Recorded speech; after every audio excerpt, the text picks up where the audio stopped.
So again, welcome. And today our theme is creative inspiration. Sally Zylberberg I'm very blessed to have Sally as one of my students. We've known each other for quite some time through the mosaic community in Australia. And she joined the studio probably about 5 years ago. And Sally's in my mentoring group, which is an online class for intermediate and above students. And many of those class members are here today supporting Sally. So Sally, feel the love of your classmates today. And Sally's had a very, very extensive artistic career in training professionally in sculpture and in ceramics before she's moved into more dedicated mosaic practice. Thanks, Caitlin, for that lovely introduction. And it's indeed a thrill to be here, and I feel honoured in this illustrious company. Okay, so I thought I'd start today by talking a little about my background. I was born and brought up in Johannesburg, South Africa. The school I attended regarded art as a soft option. As I was good at Latin, I was not allowed to do art. From school, I went straight to university in Cape Town and did a degree in psychology, followed by an honours degree. Knowing how we tick became my mantra. Then I got married and we came to Australia. That was in the mid-60s. My working life and study, I was doing a master's degree in psychology at Macquarie University, were cut short by the illness and then death of our beautiful youngest child, Charlie. He was 9 at the time. Ceramics became my salve. I started off with night classes, progressed through a full-time ceramic a certificate course to an associate diploma. Slowly, over the years, my work morphed towards sculpture, as with confidence, my experimentation with form and materials grew. I discovered I had things to say and problems to solve. My inspiration for my sculpture has always been from my thoughts. There are themes regarding human frailty and human foibles, human rights, gender bias, refugees and their plight, and fairness generally, that are dear to me, giving opportunities for interpretation. We had so many advantages as immigrants. We were educated, English-speaking, and came from a similar climate and culture. We were also warmly welcomed, as although South Africa was no longer in the Commonwealth, we were afforded special status. And yet it was hard. I felt so sorry for those that had none of the advantages we had had. No one wants to leave their country of origin if things are going well. Our motivation was political. At the time we left, there were draconian laws of 90-day detention for anyone who disagreed with the government. People would literally disappear from the streets for successive periods of 90 days with no reporting, no trial, no accountability. For those who've been tortured or deprived of the freedom to live securely, or who feel it's necessary for their mental or physical survival to seek foreign shores, they have it 100 times harder than we had it. And I feel for them. Hence this series of my boat sculptures. From foreign parts seeking refuge, this shows people on a raft undertaking a hugely precarious journey. The vertical sticks represent people of different clans or different cultural or racial groupings, all thrown together. The next one, adrift, shows the same group alone, drifting without momentum, going nowhere, just drifting. And the third one, our land is girt by sea, with its naval flags warning off all would-be comers, shows how frightened Australia's politicians have made the people of Australia, so that we're inward looking and guarding our shores, the sea being a literal moat around the country.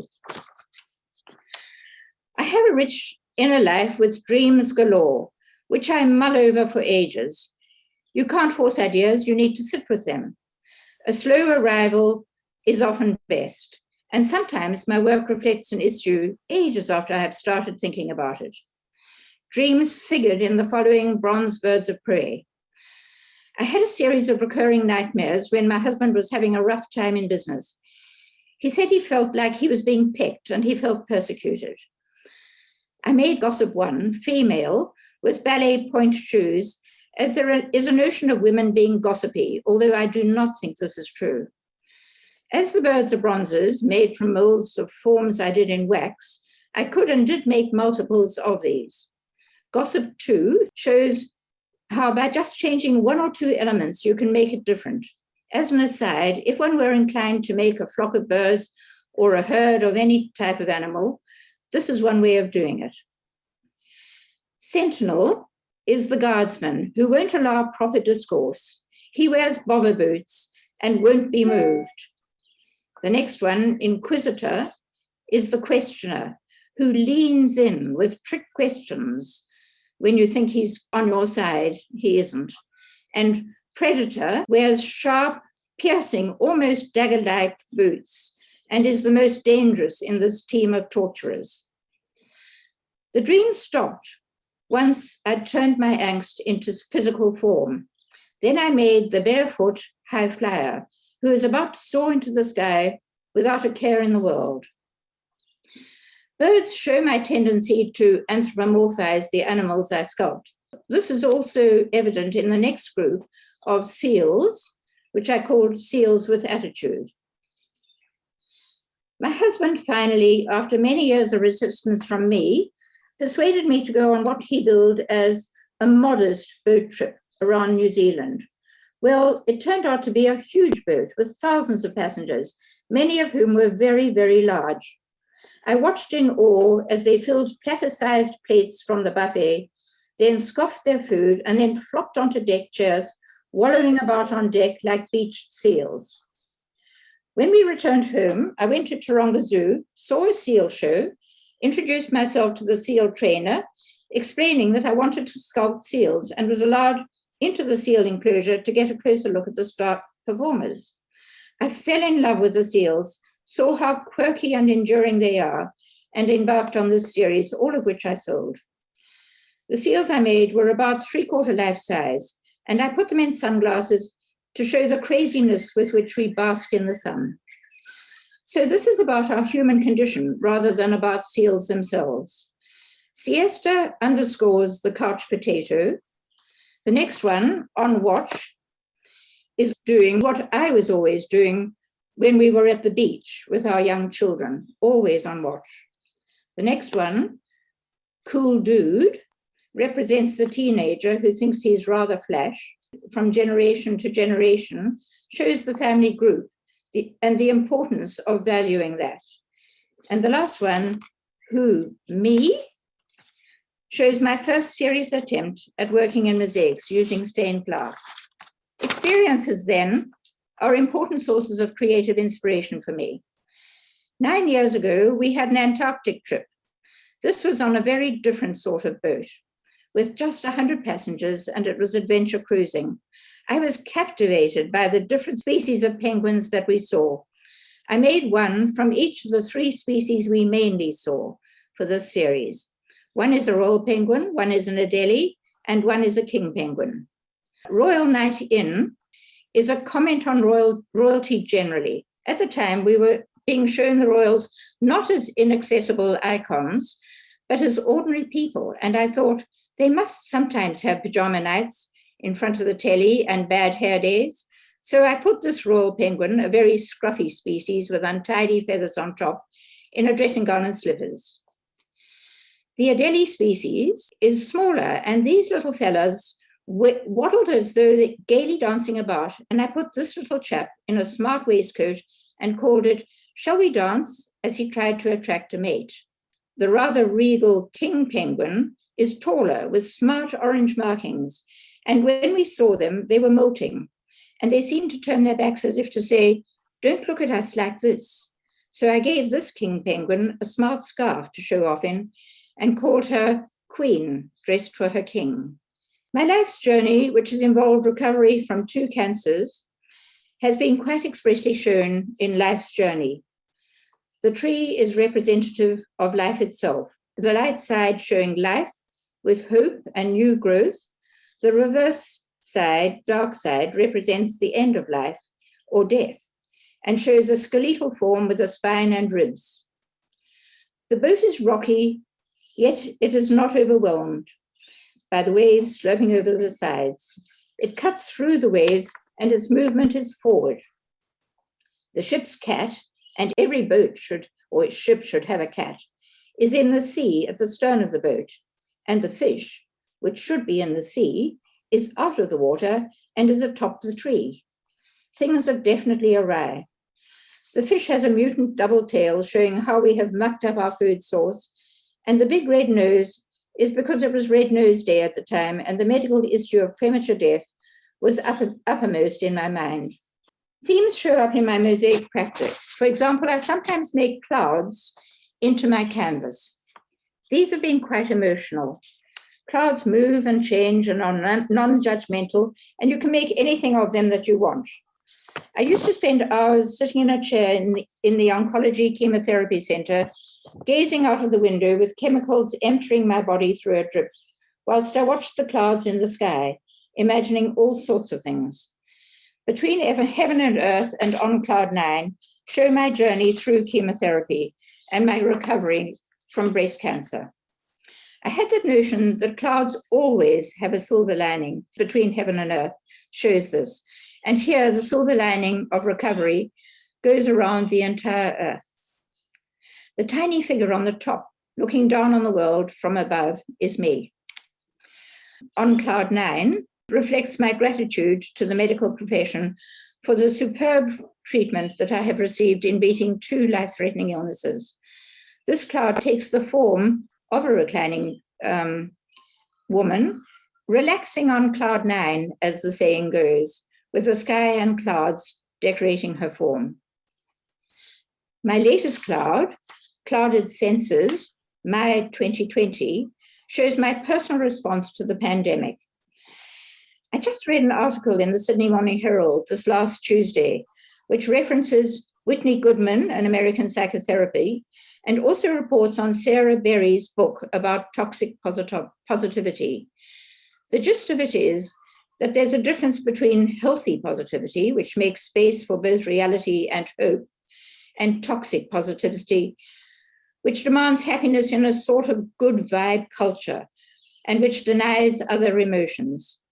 Our politicians constantly urge us not to be aggrieved with platitudes such as other countries being worse off than us, which is true. But this sort of hollow chestnut shames people who can't muster positivity in times of distress. I want to be alert to and to be able to express what is not right. So embarking on this piece, which took me a year to do, I determined to be absolutely authentic to what I was feeling.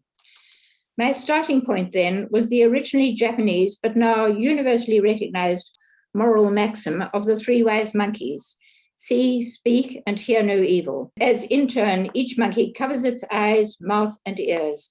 This iconic image, which I'm sure you all know, eliminates all pretense.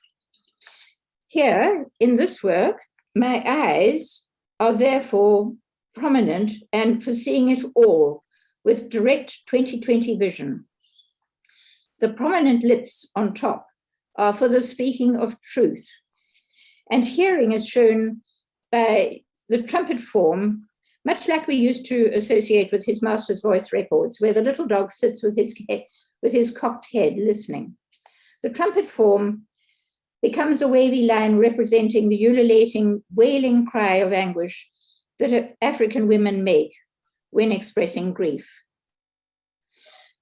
But on a happier note, in the space between hearing, the trumpet, and the making of sound, the lips or mouth, I have placed musical notes to express the importance of music in our lives. Music is the universal salve, and I cannot imagine a life without music. Going to other senses, the hand represents making and busyness, essential to our happiness, but above all, it represents touch, which is essential for well-being. And this is something that we've been deprived of during the pandemic, where we've had to be socially distant from our family and friends. The small empty part represents heartache. It's empty and aching, but it's still beating, showing life. The big red heart represents a full heart, and we are full of emotion. The dragon, which is dear to me as I'm a dragon boater, is breathing fire, and that shows the brave part of me that tries new things and is unafraid. The eel, on the other end shows the meeker, more cautious part of me that slithers through the thick treacle of obstacles that are thrown our way. Underneath, there is an exotic school of fish swimming valiantly against the tide, but they're hidden. They represent the secret part that we all have. The sculpture turns freely on its base, which seemed important, as clouds do move. Actually, all my clouds are mounted to allow movement. Lastly, I want to talk about my most recent work, Roots Schmoots, made last year. The title of this is simply affectionate, like Oedipus Schmedipus. Remember when I said ideas need time to percolate? Well, this is an example. When we disembarked from our Antarctic trip in New Zealand 9 years ago, we hired a car to navigate our way to the southernmost on the southernmost road, which is not much trafficked, from Invercargill to Dunedin. We were dog-tired and shouldn't have been driving.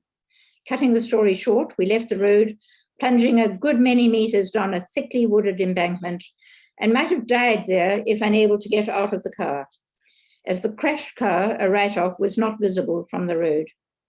It was a shocking accident, and we were lucky to survive it. We were able to squeeze ourselves out of the car and clamber up the slope to the road, where we were eventually, after some time, rescued by some young backpackers trundling along in a jalopy. Anyway, I had been fascinated by the windswept trees we'd been seeing just before we crashed. They bow to the cold, harsh wind that comes directly off Antarctica, but somehow they're not broken and they survive. So in this work, I'm combining my themes of trees, which are symbolic of life, struggle for survival, and the importance of passing things on from generation to generation. We all come from somewhere. I think it's important to acknowledge that. Our roots are our foundation. It's important to have sturdy grounding. No feet of clay are allowed. You can see the huge foot in this work, which gives the work stability. There is a female form stretching along the trunk, and her arms morph into boughs that are gently outstretched and enfolding. This acknowledges the nurturing, caring position of the mother in the family. The gold and white gold smelty enhance the sense of the preciousness of life, of family, and of the passing on of her heritage from generation to generation. Life may involve struggle, but it can nevertheless not only survive, but indeed thrive. Thank you. Thank you so much, Sally. Thank you so very much. That was thoroughly enjoyable and just so comprehensive. The way your art practice has spanned so many different turns and twists, and you didn't even cover any of the ceramic. No, a lot of the ceramic training that you've been doing, and but I just wanted to say thank you very much for sharing that. And you always work so deeply from the heart. There's always a story, there's always a narrative. Everything means something. And the other thing, just to congratulate you on your tenacity with what you do. You turn up every time to class. You work really, really hard. You've always done work. You're always progressing. You're always challenging yourself. You're always seeking feedback, sharing, and discussion. And it's really fabulous. And thanks, Sally. That was very interesting. Thank you.